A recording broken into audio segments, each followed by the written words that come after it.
중국이 한국의 김치에 대한 원조 논란을 일으키고 있습니다. 관련 내용을 기재한 곳은 포털 사이트 바이두입니다.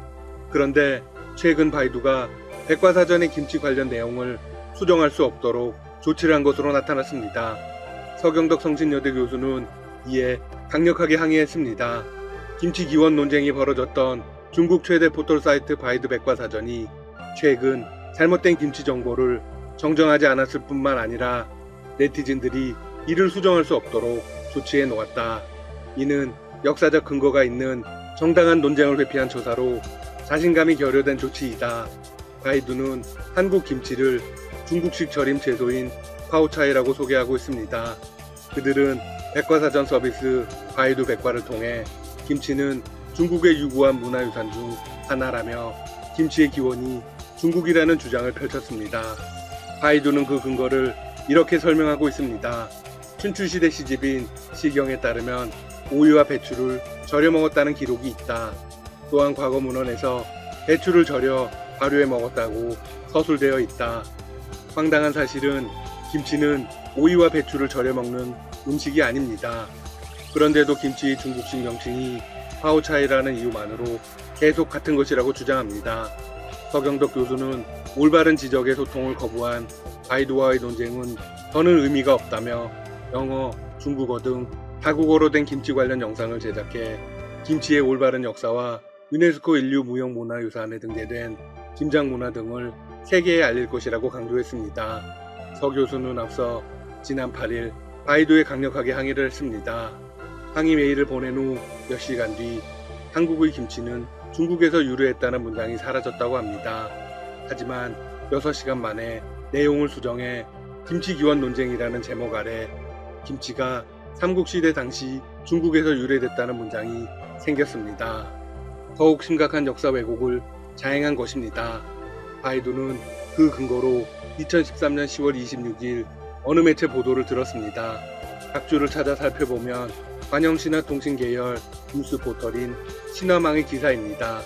그런데 이 기사는 설명 자료나 문헌 자료 등이 구체적인 근거를 전혀 제시하지 않은 가짜 뉴스였습니다. 서 교수는 한복이 중국 한푸에서 기원했다는 주장을 펼친 중국 게임사 페이퍼 게임즈에도 항의 메일을 보낸 바 있습니다. 페이퍼 게임즈는 지난 10월 스타일링 게임 샤이닝 미끼 국내 출시를 기념하는 한복 의상 아이템을 게임 내에 업데이트했습니다. 이후 중국 내에서 한복은 조선족의 복장이다라는 주장을 하는 이용자가 늘어나면서 한복 기원 논쟁이 시작되었습니다. 점입 가경인 건 페이퍼 게임즈의 태도입니다. 그들은 웨이보와 한국 공식 카페에 올린 공지에서 이렇게 말했습니다. 하나의 중국 기업으로 페이퍼 게임즈와 조국의 입장은 늘 일치한다. 국가 이익에 손해를 끼치는 모든 행위에 반대하며 적극적으로 중국 기업의 책임과 사명을 다할 것이다. 그들은 한복이 중국 것이라는데 공조하고 한국 서비스를 종료했습니다. 어차피 서비스를 해도 한국인들은 전혀 사용하지 않았겠죠? 한국의 역사와 문화에 대한 중국의 왜곡이 계속되는 가운데 급기야 우리나라 국기인 태극기까지 자신들이 만들었다는 어이없는 주장이 퍼지고 있습니다. 지난 17일 온라인 커뮤니티 보배드림에는 중국의 한 예능 프로그램의 잘못을 지적하는 글이 올라왔습니다. 퀴즈를 마치는 이 프로그램에서 한국 국기를 만든 중국 외교관은 누구인가를 물었고 출연자는 마건충이라고 답했습니다. 이 답은 정답으로 처리됐습니다. 당연히 이는 거짓입니다. 마건충은 1882년 송나라 국기를 본받아 조선의 국기를 만들라고 고종 황제에 요구했습니다. 하지만 고종은 이에 크게 노하며 빨강과 파랑으로 이루어진 태극원과 사괴를 그려 국기로 정하기로 했습니다. 중국의 한국김치 원조 주장 등 황당한 주장은 국제사회에서도 빈축을 사고 있습니다. 이미 국제인증기관에서 아니라고 손을 그었습니다. 그런 가운데 한국의 김치와 김장 문화가 영국 국립도서관의 기록 프로젝트 웹 아카이브에 문화유산으로 등록되었습니다. 웹 아카이브는 영국의 전문 큐레이터들과 기록 연구사들이 중심이 돼 각국의 문화유산을 대표하거나 중요한 글로벌 가치를 보유한 웹사이트를 수집하고 소장하고 있습니다. 김장 프로젝트 웹사이트는 아카이브의 총 107개 주제 가운데 식품 역사 분야에 등재됐으며 이는 김치와 김장 문화를 보존해야 할 역사적 가치가 있는 문화유산으로 인정한 것입니다. 물론 중국의 파오차에는 전혀 포함되지 않았습니다. 세계김치연구소는 지난 2018년부터 김치와 김장 문화의 세계화와 현지화를 동시에 추구하기 위해 영국과 교류해 왔습니다. 그 결과 지난해 영국 내 한국문화행사로는 최초로 영국 복권기금의 지원을 받아 김장 프로젝트가 출범했으며 올해는 영국 웹 아카이브까지 등재되는 성과로 이어졌습니다.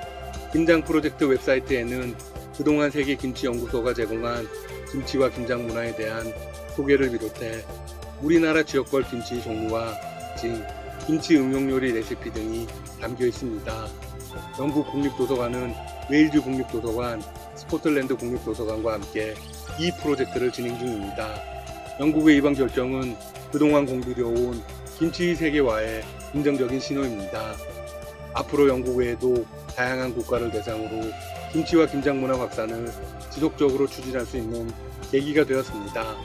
중국은 국제사회에서 사실상 왕따입니다. 아무도 그들의 이야기를 신뢰하지 않죠. 하지만 유럽의 주요 국가 영국은 다릅니다. 영국 측의 이번 선택으로 중국은 속이 쓰릴 겁니다. 한편 중국은 주변의 모든 나라들과 대립관계를 이어가고 있습니다. 최근 대만과의 갈등도 심각해졌는데요. 대만의 차이잉원 총통이 자체 개발한 항공모함 킬러 함정 진수식에 참석해 자주국방 의지를 강조했습니다. 지난 15일 차이 총통은 대만 북동부의 한 조선소에서 열린 스텔스 고속미사일 초계함 양산형 진수식에 참석해 이렇게 밝혔습니다. 오늘 함정의 진수식은 대만이 전방위적으로 해역을 수호하겠다는 결심을 보여주는 것이다. 대만 언론은 차이 총통이 이번 군함의 이름을 타장함으로 명명하고 축복을 비는 데모 역할을 수행함에 따라 대만 역사상 처음으로 군함에 명명한 원수가 되었다고 보도했습니다. 중국과의 싸움에서 지지 않을 거라는 강력한 의지를 보여준 것이네요. 한편 최근 중국과 심각한 갈등을 일으키는 나라는 또 있습니다. 바로 호주입니다. 중국의 관영 매체 황구시보는 남의 불행은 나의 행복인가 라는 기사를 내보냈습니다. 이 기사는 호주 매체의 보도를 인용한 것입니다. 중국과 싸우는 호주의 불행을 기회로 삼는 국가가 늘어나고 있다는 의미이죠. 호주는 트럼프 미 행정부의 중국 대리기에 가장 열성적으로 동참한 나라 중 하나입니다. 호주는 지난 4월 코로나19의 발원지와 확산 경로에 대해 국제적인 독립조사가 필요하다고 주장하면서 중국과의 사이가 악화되었습니다. 분노한 중국은 5월부터 호주산 소고기 수입에 규제를 가하기 시작해 9월엔 호주의 대중 소고기 수출이 지난해 같은 기간에 비해 64%나 떨어졌습니다. 지금까지 닥터시사TV였습니다. 여러분 시청해주셔서 감사합니다. 구독과 좋아요 부탁드립니다. 일본 정부가 신종 코로나 바이러스 감염증 방역 차원에서 실시해온 입국 제한을 3단계에 걸쳐 완화하는 방안을 검토하고 있다고 니혼게이제이 신문이 22일 전했다.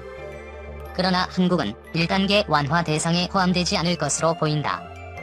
이 신문에 따르면 일본 정부는 우선 경제인을 입국 제한 대상에서 해제하고 유학생, 관광객 순으로 입국 제한을 완화할 방침이다. 입국 재개 시점은 아직 정해지지 않았지만 전날 오사카 등 세계 광역지방자치단체의 긴급사태 선언이 해제되는 등 경제활동이 단계적으로 재개되고 있다. 남은 도쿄 수도권과 홋카이도 등 총 5개 지역도 이르면 오는 25일 해제될 전망이어서 해외 입국도 조금씩 재개할 것으로 보인다. 스가 요시히데 관방장관은 지난 19일 입국 제한 완화와 관련 상대국의 감염 상황 등을 고려해 적절한 타이밍에 종합적으로 판단하겠다고 밝혔다. 다만 긴급사태 선언이 모두 해제된다고 해서 곧바로 입국 제한이 풀리긴 어려워 보인다. 니시무라 야스토시 경제재정재생 장관은 해외에서 감염이 아직 확대하고 있는 상황이다. 완화를 지금 판단할 시기는 아니다. 신중하게 대응하겠다고 했다. 일본 정부는 경제 상황을 고려해 기업인들이 경제 활동을 할 수 있게끔 기업인의 입국을 우선적으로 허용할 방침이다. 2단계는 편의점 등에서 아르바이트 근무를 많이 하는 유학생이 대상이다. 관광객의 경우 입국 후 일본 내 이동이 많기 때문에 감염 재발이 우려돼 가장 후순위로 밀렸다.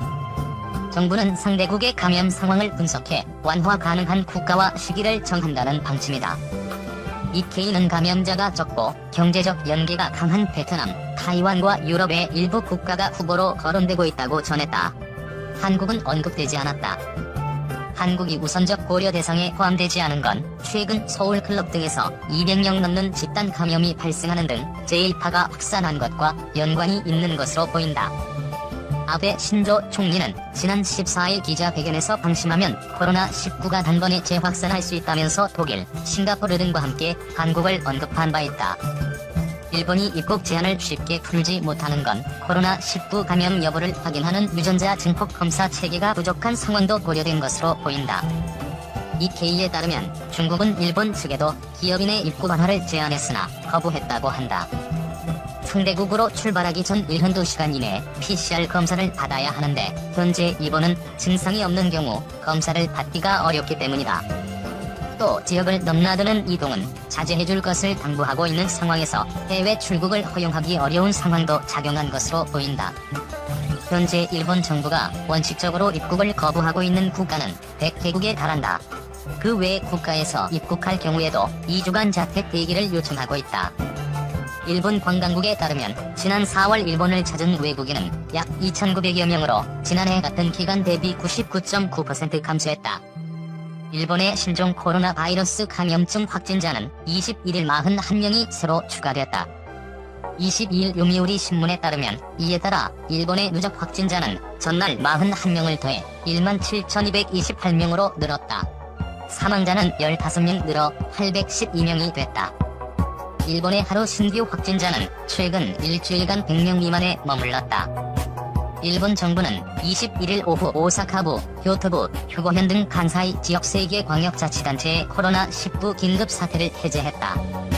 이에 따라 전국 47개 도도부현 가운데 도쿄도, 가나가와현, 사이타마현, 지바현 등 수도권 4개 지역과 홋카이도까지 모두 5개 광역자치단체에만 긴급사태가 유지되고 있다. 일본 정부는 이르면 25일 도쿄도 등 나머지 지역의 긴급사태를 추가로 해제할지 판단할 것으로 보인다. 지금 전 세계가 우리나라를 부러워하고 한편으로는 시기하고 있는 것이 현실인 것 같다. 산업의 예를 들어보면 우리는 지난 수십 년 전 선진국가인 일본을 보고 느끼고 배우려 얼마나 많은 기관, 단체며 기업체와 국민들이 너나 할 것 없이 기회만 되면 일본이라는 나라에 견학을 가지 않았나? 그때 그 시절 우리나라 사람들은 일본에 연수며 견학을 갔다 오면서 코끼리 밥통이며 일본 전자제품을 하나씩 사들고 와 주변에 선물로 권한 것이 기본이던 시절이 있었건만 지금의 상황은 어떤가? 반도체 산업만 보더라도 1990년대에는 일본의 반도체가 전세계 시장의 절반을 휩쓸었지만 지금의 일본의 반도체 시장과 산업은 어떠한가?